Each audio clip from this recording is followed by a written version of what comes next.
ഈ ആളുകൾ ഒരുപോലെ ഇത് ഏറ്റെടുത്തു. നിങ്ങൾ ഓർക്കുക, യു പ്രതിഭ എന്ന MLA, ഞാൻ ഒരമ്മ എന്ന നിലക്ക് അവരുടെ സങ്കടത്തെ അഡ്രസ് ചെയ്യുന്ന ഒരാളാണ്.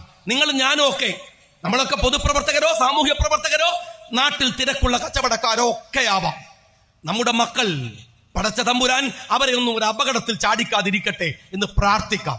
നമുക്ക് അടക്കം കൊടുക്കാം, ഒതുക്കം കൊടുക്കാം. എന്നാലും മക്കളൊക്കെ എന്തെങ്കിലും സംഭവിച്ചു പോയാൽ അതൊരമ്മയെ, അവർ പ്രത്യേകിച്ച് ഒരു MLA ആയതുകൊണ്ട് വലിയ തരത്തിൽ അവരെ കുറ്റവാളിയാക്കേണ്ട കാര്യമുണ്ട് എന്ന് ഞാൻ വിചാരിക്കുന്നില്ല. അത് വേറെ വിഷയമാണ്, ഞങ്ങൾ അത് എടുത്തിട്ടുമില്ല. പക്ഷെ പ്രതിഭ നടത്തിയ ഒരു എന്താണ് ഒരു വീഡിയോ പ്രസന്റേഷൻ ഉണ്ട്. അതിനകത്ത് പറയുന്ന വാക്ക് പ്രതിഭ ആലോചിക്കണം. എന്താ പറഞ്ഞത്?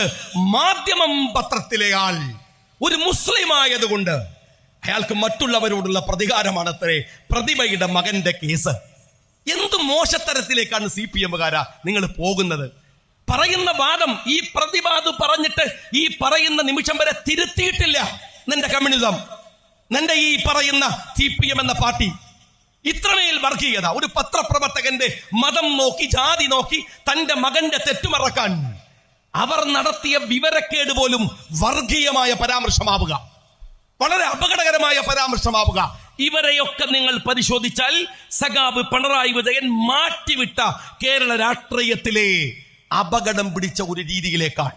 ഒരു കാര്യം ഞാൻ ചോദിക്കട്ടെ, ഇവിടെ ഒരുപാട് ഉദാഹരണങ്ങൾ പറയാം. ഞാൻ ഈ അഴീക്കോട് മണ്ഡലത്തിൽ മത്സരിച്ചവരാണ്.